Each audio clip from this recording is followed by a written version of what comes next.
Hello నమస్తే, journalist YNR. ప్రస్తుతం మనతో పాటు ఉన్నారు మాజీ కేంద్ర మంత్రి, Congress party fire brand Renuka Chowdhury గారు. రేణుకా చౌదరి గారు నమస్కారం.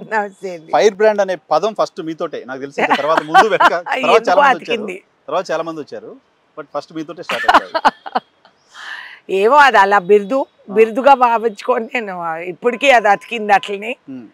So it's all right. Fire brand అంటే కంటిన్యూషన్ వర్డ్ వచ్చేసింది, ఫైర్ బ్రాండ్ రేణుకా చౌదరి గారు.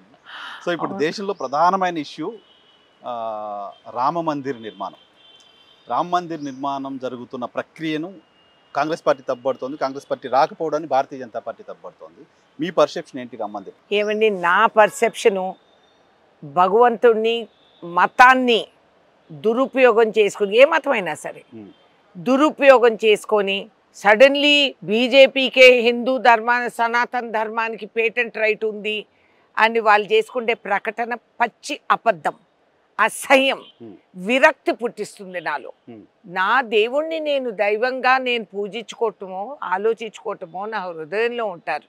నేను ఎప్పుడైనా పోవచ్చు. నీ ఆహ్వానాన్ని నేను పాటించకపోతే నేను చరిత్రహీనుని, మేము రాముడు మమ్మల్ని ఇది శాసిస్తారు, ఇవన్నీ మర్చిపోండి.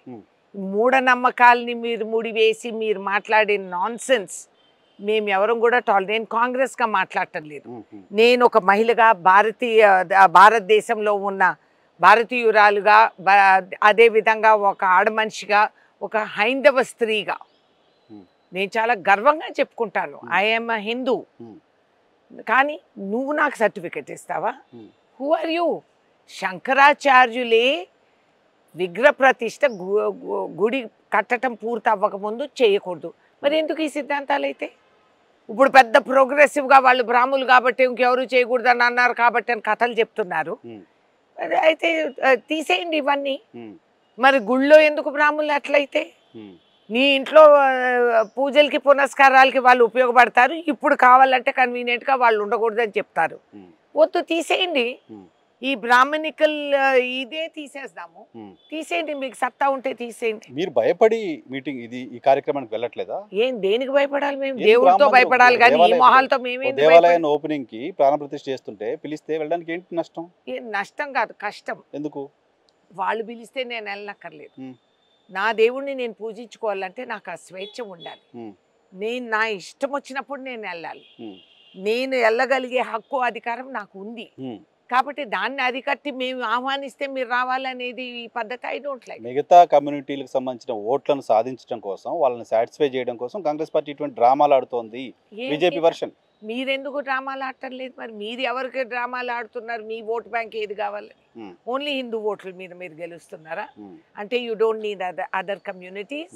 మీకు వీళ్ళు ఎవరు పనికిరారా?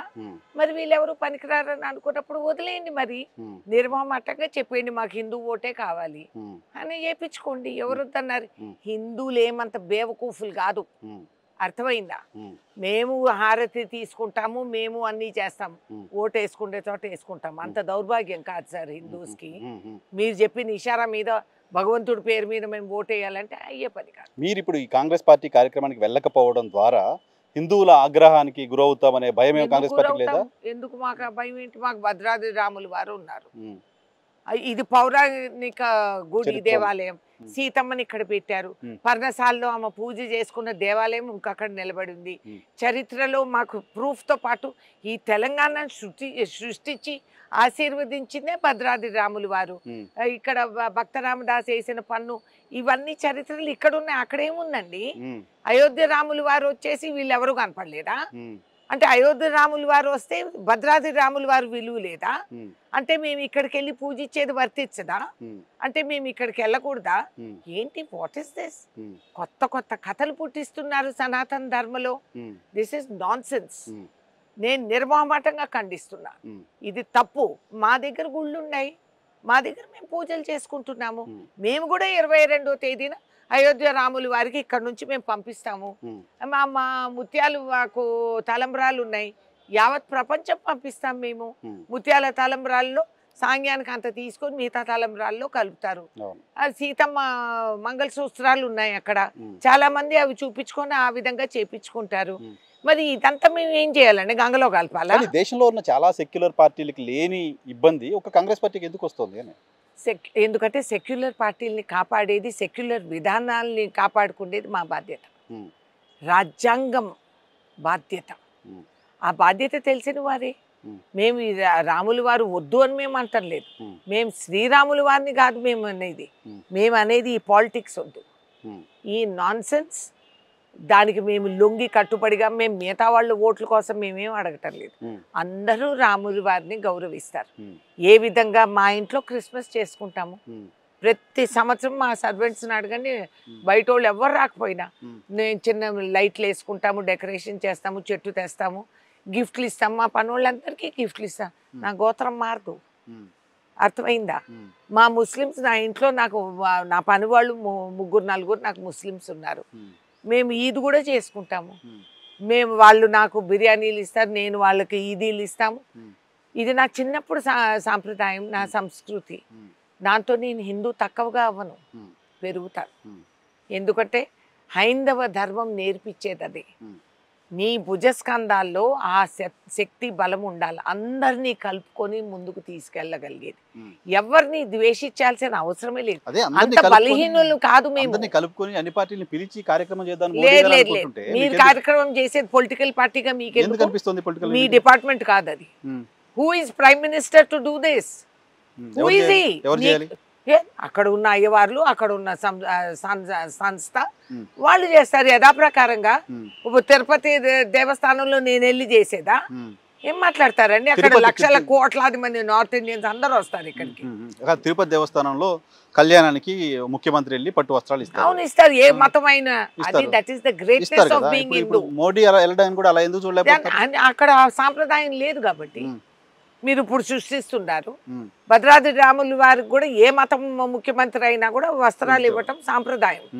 అది సాంప్రదాయం. ఎందుకంటే అధికారం వాళ్ళ చేతిలో ఉంది, వాళ్ళు అందజేయాలి. వాళ్ళు వెళ్ళేదే శ్రీరాములు వారికి ఏదో ఫేవర్ చేసినట్టు కాదు, ఆయన ఆశీస్సులు కోరుతున్నారు కాబట్టి.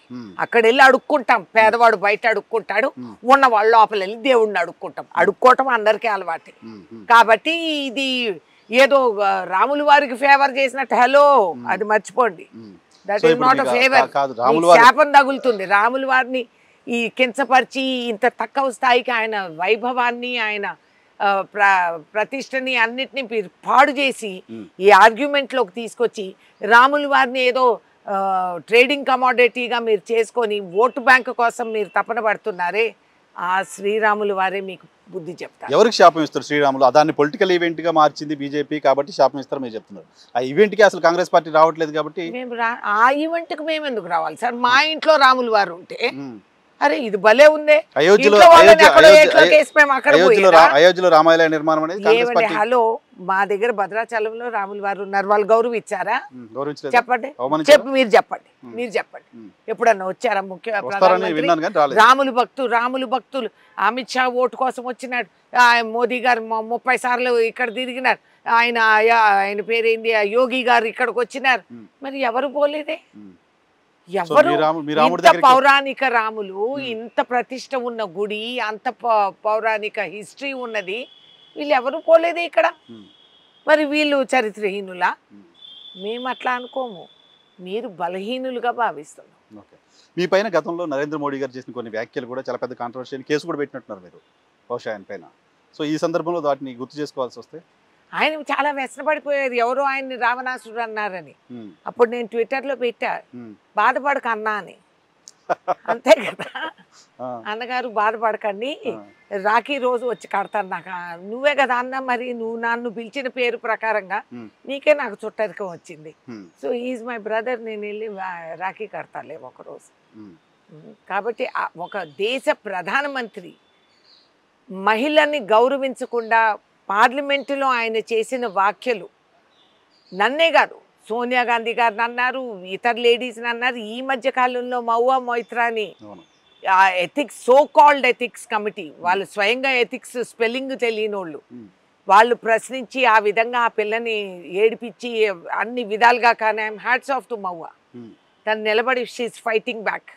I support her fully. ఆడదానికి నోరుందని. అయినా వీళ్ళందరూ ఎవరండి బాబు? ఆ రోజుల్లో సీతమ్మ శీలాన్ని ప్రశ్నించిన ఇట్లా ఎదవలే ఆ రోజుల్లో రాజకీయాల్లో ఉండింది, రామరాజ్యంలో. కాబట్టి మాకేం కొత్త కాదు ఇట్లా వీళ్ళు మా మీద బిరుదులు మా పేర్లు మమ్మల్ని కించపరిచేటట్టు మాట్లాడి దాంతో మేము ఏదో పారిపోతాము కుంగిపోతాము లొంగిపోతాము అని అనుకుంటారు. భ్రమ. Not at all.